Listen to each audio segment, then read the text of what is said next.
Is Elon Musk's DOGE, the Department of Government Efficiency, really about bringing in technocracy? Now, I'm going to define technocracy really briefly. I know those of you who follow me a long time, you understand it. Those of you who've read my book, How to Opt Out of the Technocratic State, you understand it. But for those of you who are maybe new here, I've noticed there's quite a bit of people who are confused and think that when I say technocracy, I'm anti-technology. But that's not true at all. In fact, I'm not anti-technology at all. It's a tool, and technology and technocracy are not the same thing, although they sound similar and the words are spelled nearly the same. Technocracy is a political philosophy, an ideology that says that rather than there being a business class, corporations, etc., or a political class and having voting and democracy, and for all the flaws we know of that, they want to get rid of that whole thing and say, no, instead what we should have is have the technologists, the experts, the scientific experts, the technological elite at the top who will manage the machines, in the original words of the 1930s technocrats. I think today we would call that artificial intelligence, to micromanage society for the good of all people. And they promise it's going to be a utopia. They talked about energy credits. Of course, this would also involve the loss of individual choice and liberty and things like that. But at the end of the day, it's not freedom. And that's what technocracy is about, right? So when I say that, just understand I'm not just talking against technology broadly speaking. I'm specifically talking about a philosophy from the 1930s, which is still going and still influencing people, which was picked up in the 1970s by the deep state agent some of you may know, Zbigniew Brzezinski, who was a longtime advisor to presidents, working with everybody from Jimmy Carter to Obama. He also worked with David Rockefeller to help found the Trilateral Commission. The Trilateral Commission has been one of the biggest proponents of technocracy. And in 2023, you might have missed it, but the Trilateral Commission said 2023 was the first year of the New World Order. So all of that to say, when I'm talking about technocracy, I'm not just saying Elon Musk is a billionaire, therefore he's bad, or Elon Musk, I don't like Twitter, so he's bad, or anything like that. I'm speaking about a very specific mindset, which Elon Musk, as a billionaire involved in the tech sector, who clearly thinks that he is above and beyond governments, and now is literally in the White House as some sort of unofficial advisor, where the courts still haven't even determined what exactly his role is, and legally speaking, where it stands and what DOGE is exactly. There's a lot of unknowns, but this is a technocratic takeover of the US government. It doesn't mean it wasn't already happening prior to Trump. It's just that Trump needed to be the one to be in power so that it would roll along faster, because so much of the right wing and MAGA are now cheering on, and they just can't get Elon Musk. They can't get their nose out of Elon Musk's ass. Can't stop kissing his ass and long enough to realize that this guy is literally marching them into the technocratic state. So let's go ahead and check out this article. This is, of course, my latest article for The Last American Vagabond. It will be in the show notes at theconsciousresistance.com. But as always, you can find all of my articles, my weekly articles, at thelastamericanvagabond.com on my author page. So I wrote, to understand the roots of Elon Musk's DOGE, we must look back to the philosophies which preceded and inspired the original technocracy movement. I pretty much already gave you guys a very broad overview of technocracy. If you want to learn more, you can read the article. One important note that I think more people are realizing by now, I remember when I was writing this in my book in 2019, How to Opt Out of the Technocratic State, not too many people realized back in 2019 that Elon Musk's grandfather, Joshua Heidelman, was a research director for Technocracy Inc. in Canada, and also the national chairman of the Social Credit Party. And he actually did get in trouble, legally speaking, for his work involving technocracy.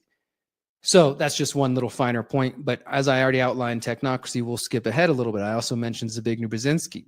But what people don't really understand is that the technocracy movement was actually preceded by something called the efficiency movement, which flourished during the same time period, what's known as the progressive era in the United States, essentially from the late 1800s, 1890 or so, to around 1930, which is around the time when the technocracy movement sort of took center stage and became more popular for, a few years or so.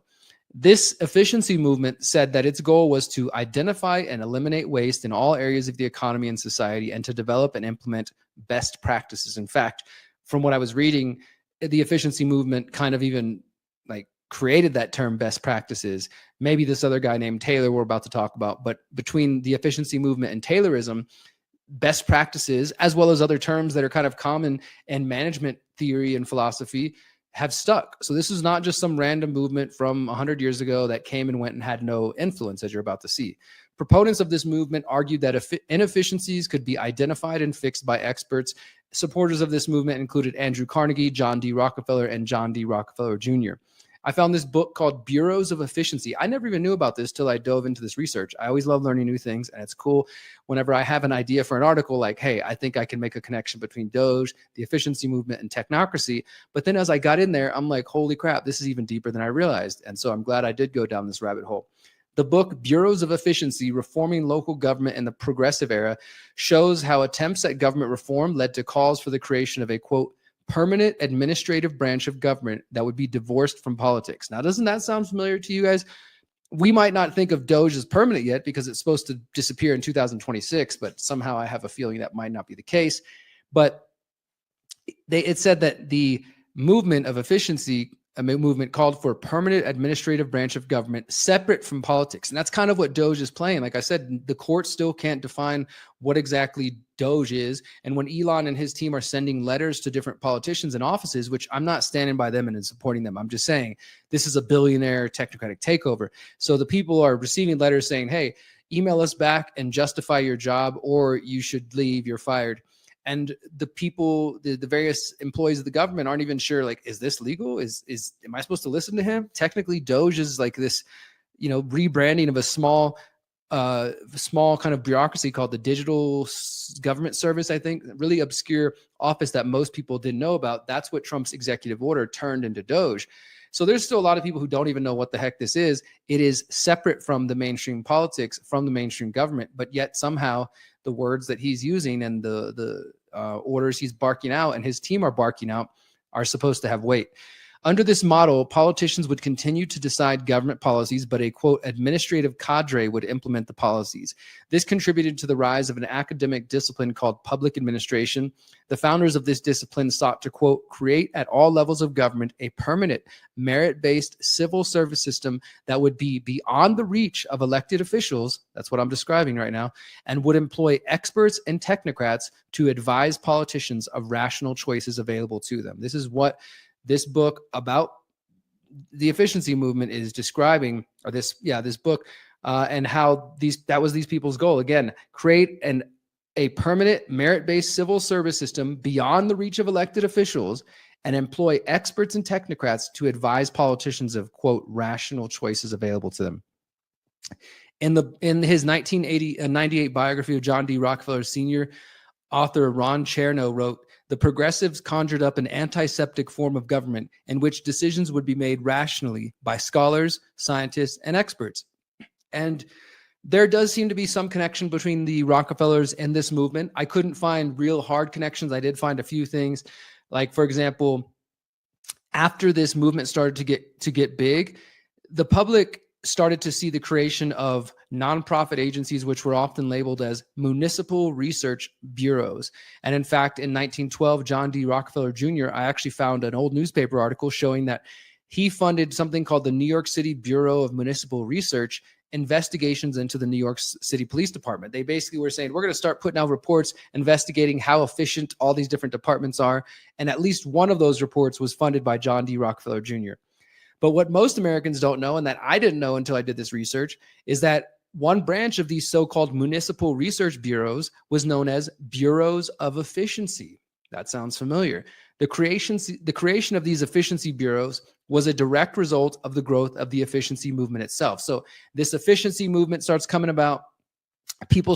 The Rockefellers and Carnegies and others start looking for more efficient ways to run their philanthropic outlets, to run their businesses. And in a lot of ways, like ultimately, this was just the bosses trying to figure out how to make more money. How can we, like, as you're going to see in just a moment, some of these people were so obsessed with every movement the worker made. They were literally studying the way the workers moved and figured, okay, so they can be 5% more efficient if they turn left instead of turn right when they do this particular task. Things like that. Like this, it was down to the minutia of how to study human beings, mainly focused at the workplace, but also as this idea grew and eventually got to technocracy, the idea was applied to society at large. So here's another one. 1916 to 1933, the U.S. government under Woodrow Wilson's administration operated the U.S. Bureau of Efficiency. Did you know that existed? That's 100 years ago. Elon's back now with the Department of Government Efficiency, Well, 100 years ago, there was apparently the U.S. Bureau of Efficiency. Chicago also created an efficiency division within the city government's Civil Service Commission, and private citizens organized the Chicago Bureau of Public Efficiency. Chicago efficiency proponents also championed this is kind of creepy, the study of personal efficiency, an attempt at measuring employees' performance through new so-called scientific merit systems. And that was what I was describing a moment ago. But all of this leads to a man named Frederick Winslow Taylor. He is, I think, the godfather of this whole sort of school of thought, particularly the philosophy called Taylorism, which is named after him, obviously. And this guy was reported to have a stopwatch that he carried with him everywhere to identify even the smallest inefficiencies where people were wasting time or time could have been saved and money could have been made. Always had a stopwatch with him, according to the biography about his life. He served as the president of the American Society of Mechanical Engineers, and he was elected to the American Philosophical Society. As I said, his brand of efficiency came to be known as Taylorism or scientific management. And interestingly enough, when you understand technocracy, you see that technocracy is about the scientific elite or the experts or the technological elite running things. And interesting to see that he called his school of thought scientific management. So now let's dive deeper into Taylorism. This is a quote from Frederick Winslow Taylor in his book, The Principles of Scientific Management. The work of every workman is fully planned out by the management at least one day in advance, and each man receives in most cases complete written instruction describing in detail the task which he is to accomplish, as well as the means to be used in doing the work. So literally thinking of like, you show up to work and they've already got your entire day planned out and complete written instructions describing in detail the task which you are to accomplish and how you're supposed to do it. Some people might say, well, that would make work more efficient, but this is ultimately coming down to them studying humans and understanding how to control and manipulate humans. That's what it really comes down to. In his book, The Principles of Scientific Management, it actually ended up becoming one of the most influential management books of the 20th century. And as I said, he was trying to show the United States show the reader how the U.S. was losing because of inefficiencies, and that the solution was systematic management based on defined laws, rules, and principles which are applied to all human activity. And while this philosophy was embraced by the likes of the Rockefellers and management professionals, like I'm sure if you know anybody who's in business administration, public administration, management theory, they would probably know the name Taylor or Taylorism. But this philosophy did actually have some critics at the time it was existing and even afterwards. And that's important that people recognized how this philosophy could be applied in a very dangerous way. Like many well-meaning intentioned utopian theories, they can go very wrong. And so this guy's like, look, if we just make everything hyper efficient, the world will run better and smoother. We can save money, time, energy. Everybody will be happier, etc. But what happens when this sort of ideology gets in the hands of psychopaths? Some of the opponents of Taylorism claimed that the philosophy reduced workers to simple automatons who were capable of only capable of mindlessly following instructions from the allegedly superior managerial expert class. One such critic was Mary Parker Follett, an American management theorist and philosopher known for her work on organizational theory and management. Follett's view on management differed from Taylor in that she emphasized the importance of interpersonal relationships, communication, and cooperation in the work environment. So she kind of took more of a holistic thing, saying like, hey, if people have better relationships and better communication and can cooperate, then the work environment might be better. What she said was that Taylor's system could be authoritarian and hierarchical, and that these would limit the workers' creativity. In her book, her 1918 book, she wrote The New State Group Organization, The Solution of Popular Government. She wrote, quote, the Taylor system is based on the idea that the worker is a machine and that the manager is the one who knows how to run the machine. And there was also a paper I found from 1970 from Professor Charles S. Meyer, published the paper Between Taylorism and Technocracy, European Ideologies and the Vision of Industrial Productivity in the 1920s. This paper argues that Taylorism and later technocracy, although they were viewed as a way to kind of improve efficiency and economic growth, that these ideologies have actually already been used and can be used to justify authoritarianism and suppression of the rights of workers. And I would argue the suppression of the rights of people in general. The professor outlined his ideas and said that these concepts can be used by regimes which call themselves communist, fascist, and even democratic. So not to be, assuming, only the bad guys will use that. Those of us in a quote unquote democratic country or a Republican country would never do this. Unfortunately, that's not true. Now, here's an example of this. This is real world example of how this guy, Frederick Winslow Taylor, and his philosophy of scientific management, or Taylorism, which influenced the efficiency movement, which influenced the technocracy movement, which Elon Musk's grandfather was a part of, and which I argue Elon Musk and the other tech billionaires are a part of, and in their own words are promoting.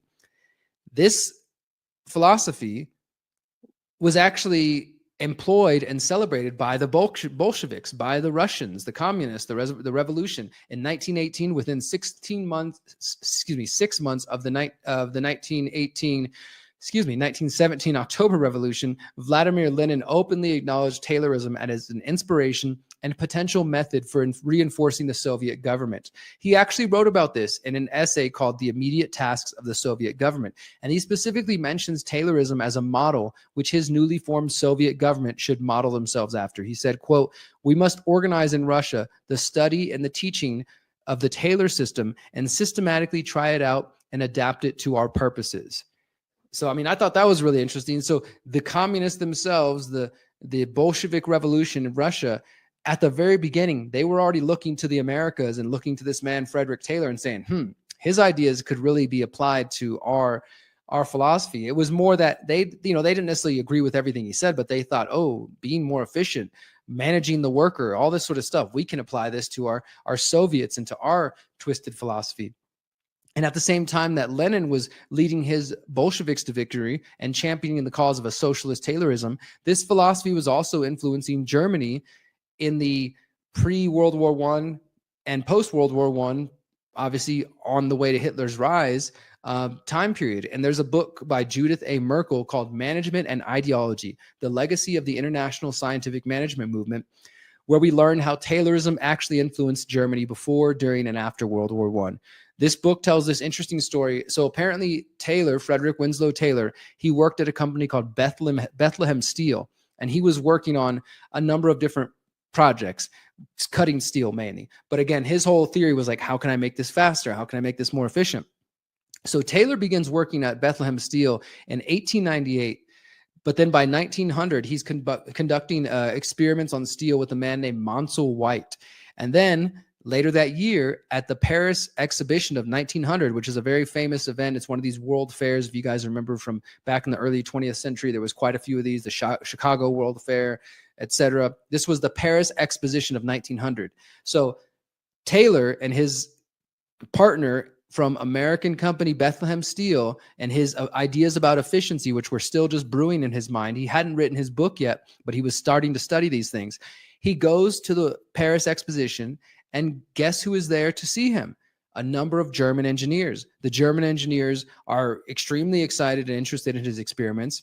And from there, his ideas start to spread throughout German engineering and political spheres. It's kind of just like a curious twist of fate, how this guy who's coming from the efficiency movement, scientific management, and then happens to go to Paris for this world fair. German engineers happen to be there. They see him, they see his ideas on cutting steel, and from there they learn more about his philosophies, and those start to be incorporated into Germany going into World War I and afterwards. The Verein Deutscher Ingenieur, the VDI, this is a quote from her book, Merkel's book, which is called, again, Management and Ideology, The Legacy of the International Scientific Management Movement.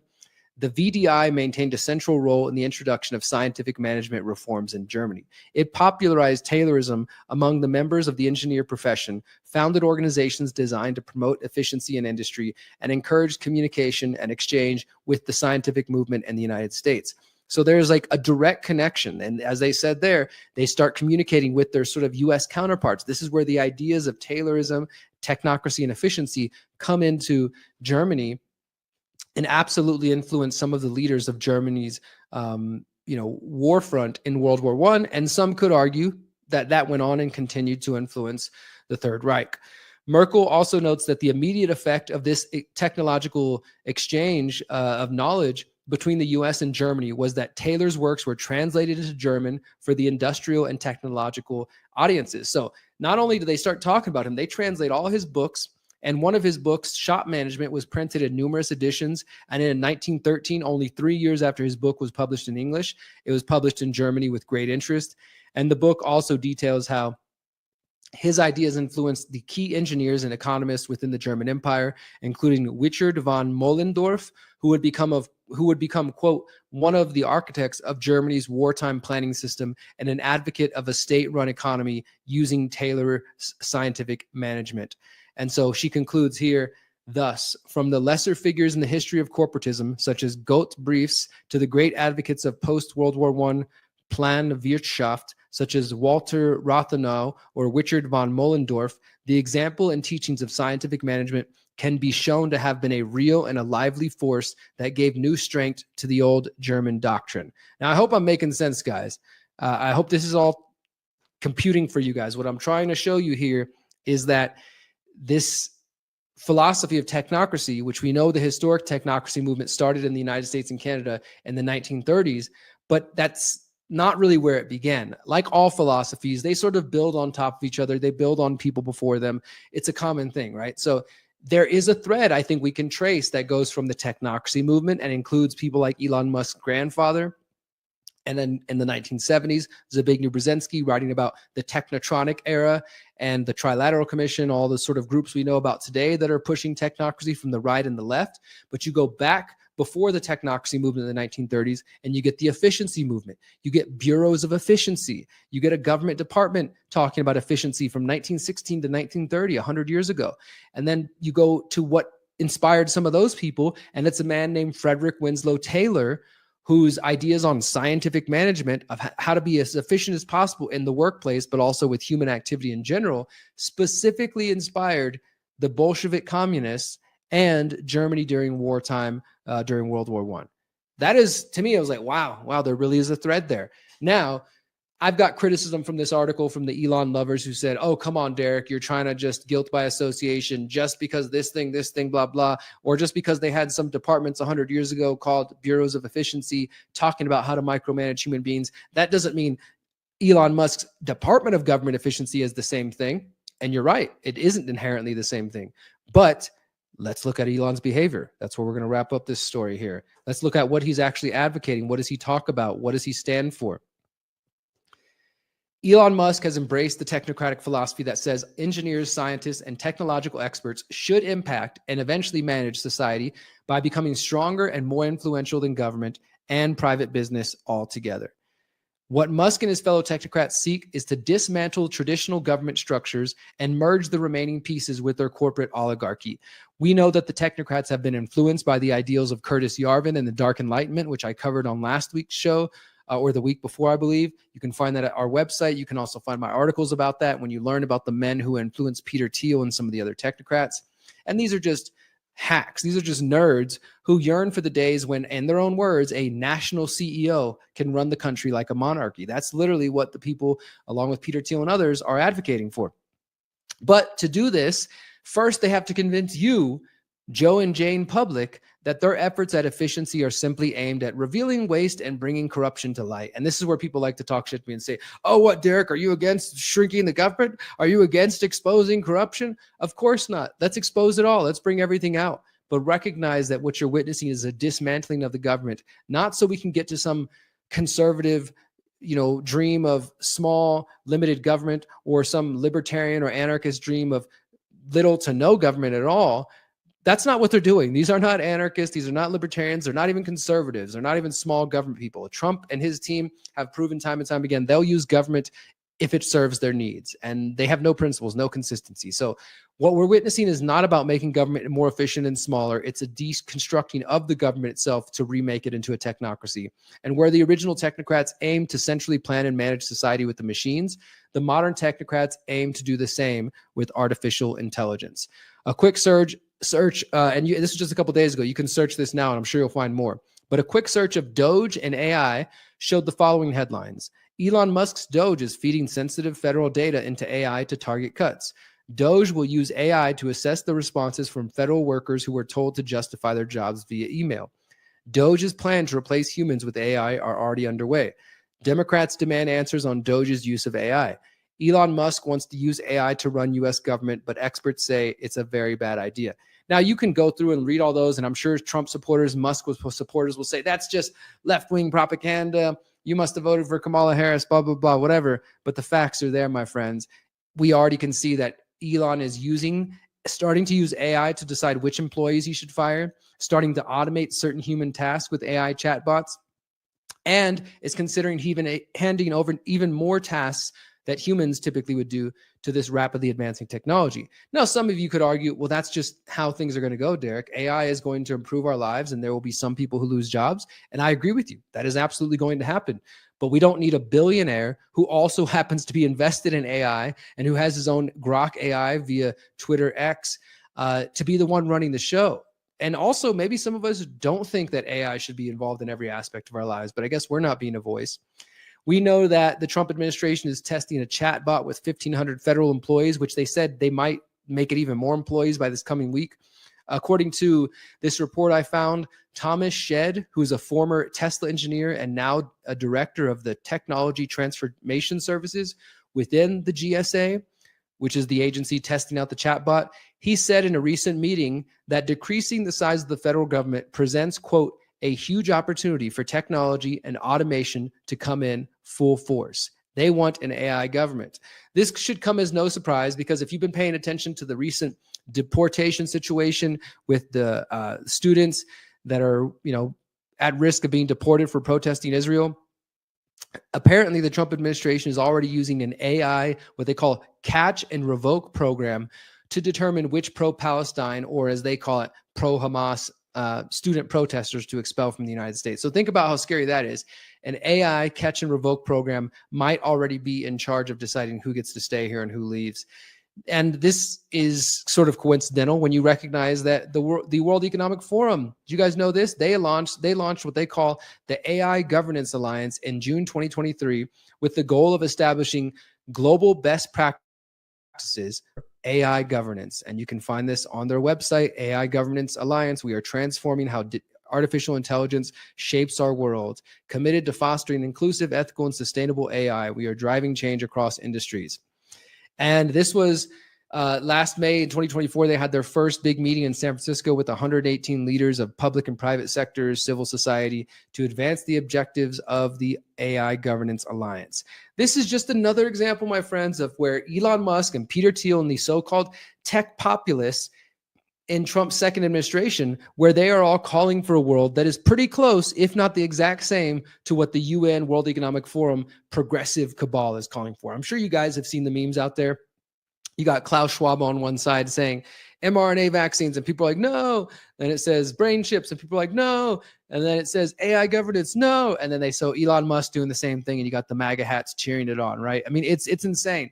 Like Musk and his cohorts, they're claiming that we need to merge with AI to survive. We need to put chips in our brains. We need to inject mRNA cancer vaccines, or we need to accept transhumanism so that we can fight the other side. That's what Elon likes to say, that's our best bet for the future, is that we merge with AI, and it's benevolent AI, and that allows us to thrive in the face of the bad people. But in reality, they are selling the American public the exact same dystopian vision as Klaus Schwab. And this is what I call the great inversion, my friends. I've been writing about this since 2023. You are witnessing a false awakening, a false binary, another one designed to keep you trapped in the left-right paradigm, to keep you trapped thinking that if the progressives and Biden and Obama and Harris and these crazy people and Klaus Schwab and George Soros, if they want something, and it sounds like transgenderism, it sounds like wokeism and chips in the brain and mRNA vaccines, that's bad.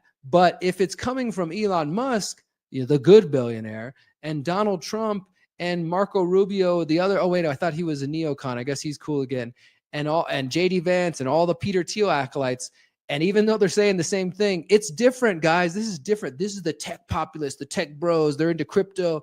It's totally different. It's not the exact same thing. Unfortunately, my friends, that is not true. This is why it's so brilliant. They're literally dividing the masses and making them believe they are fighting, sort of that there's an opponent that they're fighting. But in reality, they're leading both of these groups, those who might fall into following the World Economic Forum, United Nations, Obama, Biden, Harris, etc., that whole cabal, George Soros, whatever bad guy you want to throw out there. Those people, they're headed towards you owe nothing and be happy. They might not realize it. But the difference is that the Trump supporters think that they're resisting that, but they're actually falling prey to the same thing. And this is my point about how DOGE is in that case, efficiency is absolutely a gateway to technocracy.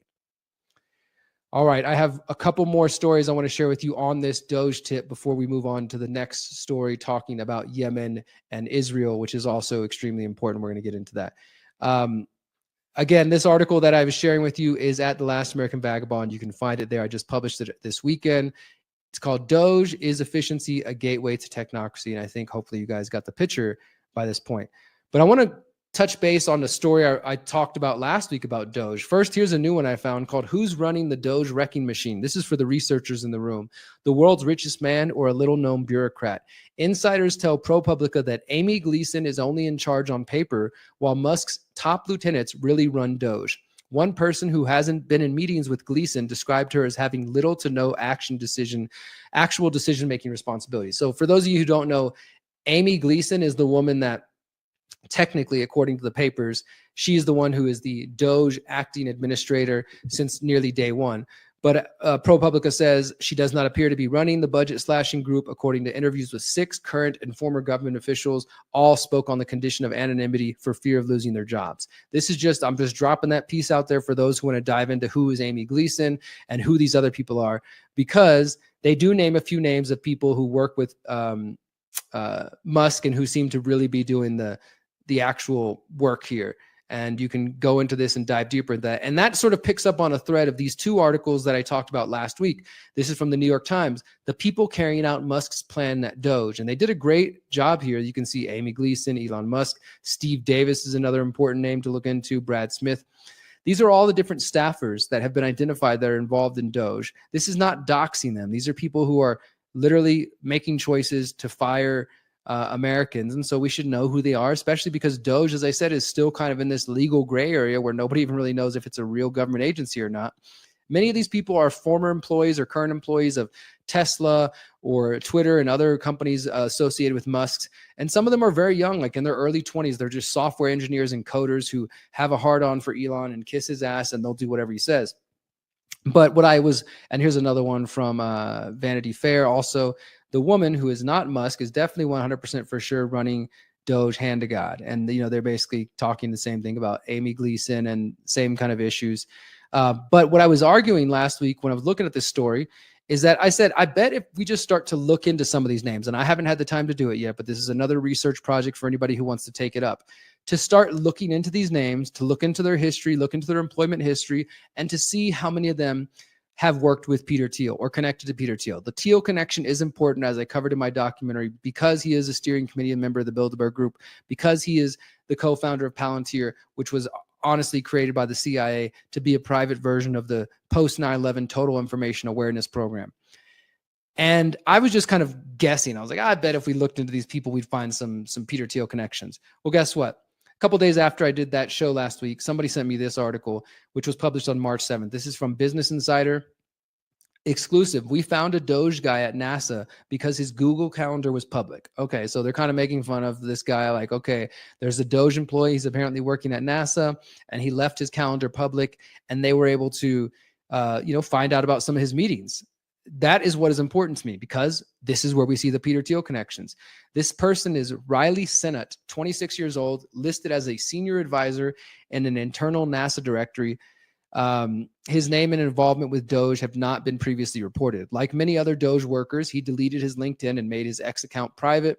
However, he did not make his Google calendar linked to his personal address private. Anyone with the address could see every appointment he had on his calendar going back to 2016. January 6th, for example, the calendar included a 15-minute event titled Riley Sennett and Doge Recruiting. Now let's go on to the stuff that I really care about. Where we go, let's just go ahead and hit Peter Thiel, see what comes up. Okay. Last March, his calendar noted a scheduled Zoom call called about a venture role with the Founders Fund, one of the first investors in SpaceX. In May, the calendar showed a recruiter call with Palantir, the data firm co-founded by Elon Musk ally and conservative kingmaker Peter Thiel. What they also don't mention is that the Founders Fund is also a Peter Thiel project. So this one guy, 26 years old, who's working at NASA for Doge, he had in his calendar last March meetings with the Founders Fund, which is a Peter Thiel firm. And then in May, a recruitment call with Palantir, which is Peter Thiel's private surveillance firm. And then in April, another one titled Anduril Opportunity Chat. Anduril is a defense technology company founded by Palmer Luckey and with investments from Peter Thiel. So literally in the month of March, April, and May of last year, this guy who's now with DOGE had several meetings with Peter Thiel. Also, just last week, his calendar showed meetings with two partners of the venture capital firm Thrive Capital. What they don't tell you here is that Thrive Capital is also a Peter Thiel firm. So that's just one guy, okay? And this dude wasn't even listed in the other one. Like I said, this is their first time being able to reveal him. His name is Riley Sennett. We can go back over here to the New York Times article. They list a lot of people, but when you Control F Riley Sennett, they don't have him in there. So this is just one example. Like I said, if anybody wants to take me up on this offer and send me the research, go find this article, The People Carrying Out Musk's Plans at DOGE from the New York Times, February 27th. Start to look up these names, start to see how many of them are connected to Peter Thiel. I guarantee you there's more connections than what we're just seeing here. But I've been able to at least already confirm that one person with DOGE is in the Peter Thiel verse, and just crazy to me. I mean, like, I couldn't have predicted that any better. And it wasn't even really a prediction. It was just, I think at some point you kind of have to expect the swamp creatures are going to be in the swamp. And yeah, it is what it is. But how many Trump supporters out there are even paying attention to that? How many Luke Krakowskis and Ian Carrolls and Joe Rogans and DC Drano and all these freaking right-wing Zionist influencers on Twitter who are just kissing Trump and Musk's ass? How many of them even know the name Peter Thiel? And the ones that do, how many of them talk about it to their audiences? Probably not too many, because their money's coming from Rumble, and Peter Thiel also helped fund Rumble. So it's just another one of those topics that these folks in the so-called independent media, what we should more accurately call the mainstream alternative media, won't touch. But we will here at The Conscious Resistance and at thelastamericanvagabond.com. Since 2012, the Conscious Resistance Network has been an independent media organization focused on empowering individuals through education, philosophy, health, and community organizing. We work to create a world where corporate and state power do not rule over the lives of free human beings. Our motto is leading by example and helping others in their pursuit of freedom. Visit theconsciousresistance.com to find our articles, documentaries, interviews, podcasts, books, and more. Remember, you are powerful, you are beautiful, and you are free.